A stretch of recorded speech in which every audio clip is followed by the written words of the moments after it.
Religiously Speaking with Saurabh. नमस्ते, मेरा नाम सौरभ शुक्ल है।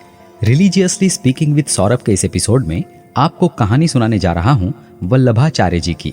श्री वल्लभाचार्य जी का जन्म विक्रम संवत 1535 में वैशाख कृष्ण एकादशी को चंपारण्य में हुआ था। इनके जन्म के वर्ष को मैंने विक्रम संवत में बताया। इसे ईस्वी सन में समझने के लिए इसमें से 57 घटाना पड़ेगा, मतलब माइनस करना पड़ेगा। विक्रम संवत और ईस्वी सन में 57 वर्षों का अंतर है। विक्रम संवत ईस्वी सन से 57 वर्ष पहले शुरू हुआ था, तो इस कैलकुलेशन से श्री वल्लभाचार्य जी का जन्म ईस्वी सन 1478 में हुआ था। इनके माता पिता अत्यंत ही धार्मिक थे। वे निरंतर पूजा आराधना और निश्चित समयांतर पर बड़े बड़े यज्ञ हवन दान इत्यादि करते रहते थे। एक बार इनके पिता श्री लक्ष्मण भट्ट ने सोम यज्ञ का आयोजन किया। इस यज्ञ की पूर्णाहुति पर 1 लाख ब्राह्मणों को भोजन कराने का आयोजन करना था, जिसके लिए इनके पिता काशी जा रहे थे।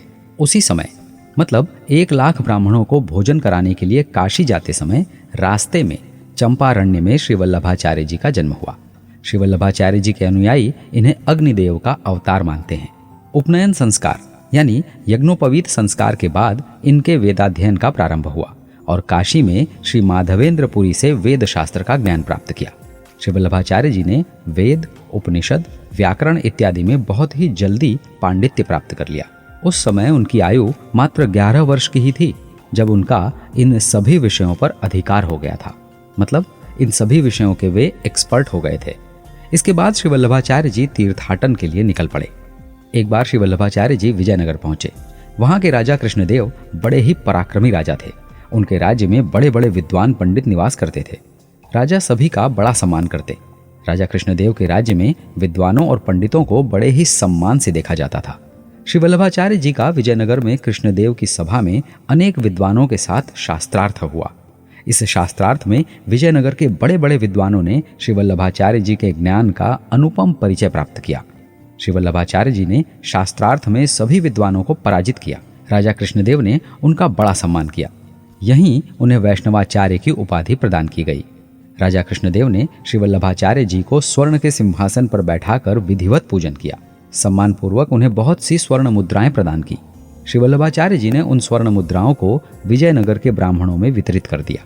विजयनगर के बाद श्री वल्लभाचार्य जी उज्जैन पहुंचे। वहां क्षिप्रा नदी के तट पर उन्होंने एक पीपल के वृक्ष के नीचे साधना की। वह स्थान उज्जैन में आज भी संरक्षित है और उनकी बैठक के नाम से प्रसिद्ध है। उन्होंने वृंदावन, गिरिराज आदि अनेक स्थानों पर रहते हुए भगवान श्री कृष्ण की आराधना की। ये परम कृष्ण भक्त थे। श्री वल्लभाचार्य जी के जीवन से जुड़ी ऐसी अनेक घटनाएं हैं जिन पर सामान्य व्यक्ति को विश्वास नहीं होता। श्री वल्लभाचार्य जी कृष्ण भक्ति के पर्याय थे। उनकी इसी भक्ति के कारण कहा जाता है कि भगवान श्री कृष्ण ने उन्हें प्रत्यक्ष दर्शन दिए थे। उनके जीवन से जुड़ा एक प्रसंग है। एक बार की बात है, एक सज्जन शालिग्राम शिला और भगवान की प्रतिमा दोनों की एक साथ पूजा कर रहे थे। वे पूजा तो दोनों स्वरूपों की कर रहे थे, लेकिन प्रतिमा को शिला से कनिष्ठ श्रेणी का समझते थे। उनकी इस दोषपूर्ण भावना को शुद्ध करने के उद्देश्य से श्री वल्लभाचार्य जी ने उन्हें समझाया कि भगवत विग्रह में अथवा उनके किसी भी स्वरूप में भेद बुद्धि रखना अनुचित है। इस सुझाव से उन सज्जन को बुरा लग गया। उनका ईगो हर्ट हो गया। इसी अहंकार के कारण उन सज्जन ने शालिग्राम शिला को रात में प्रतिमा के ऊपर रख दिया। अगले दिन सुबह जब वे उठे तो उन्होंने देखा कि प्रतिमा के ऊपर रखी हुई शालिग्राम शिला चूर चूर हो गई है। यह देखकर उन सज्जन को अत्यंत पश्चाताप हुआ। उन्होंने श्री वल्लभाचार्य जी से क्षमा याचना की और उपाय पूछा।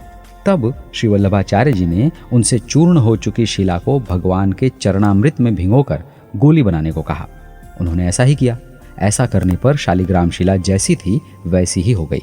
श्री वल्लभाचार्य जी ने अनेक लोगों को कृष्ण भक्ति का ज्ञान दिया, जिससे उन लोगों के जीवन पर अनेक अनुकूल प्रभाव पड़े। ऐसा कहा जाता है कि भगवान श्री कृष्ण ही उनके यहाँ विट्ठल के रूप में पुत्र बनकर प्रकट हुए थे। श्री वल्लभाचार्य जी ने लोक कल्याण के उद्देश्य से अनेक ग्रंथों की रचना की। उन्होंने अपने ज्ञान के प्रकाश से पूरे जगत को प्रकाशित किया। श्री वल्लभाचार्य जी अपने अंतिम समय में काशी में निवास करते। ऐसी मान्यता है कि एक बार वे हनुमान घाट पर स्नान कर रहे थे। उसी समय वहां एक ज्योति प्रकट हुई और देखते देखते श्री वल्लभाचार्य जी का शरीर उस ज्योति में ऊपर उठकर आकाश में विलीन हो गया। 52 वर्ष की आयु में विक्रम संवत 1587 में संसार को भक्ति का मार्ग दिखाकर श्री वल्लभाचार्य जी लौकिक लीला समाप्त करके अपने अभिष्ट लोक को प्रस्थान कर गए। भारत में अनेक ऐसे ऋषि मुनि और संत महात्मा हुए हैं जिन्होंने धर्म विज्ञान, दर्शन और संसार से परे अनेक प्रकार के ज्ञान से विश्व को आलोकित किया, विश्व कल्याण के लिए निस्वार्थ भाव से अपने ज्ञान को प्रदान किया। भारत साधारण लोगों की धरती नहीं है, समझ गए ना। रिलीजियसली स्पीकिंग विद सौरभ के अगले एपिसोड में आपको सुनाऊंगा एक और रोचक कहानी। मेरा नाम सौरभ शुक्ल है। जयराम जी की। Religiously Speaking with Saurabh.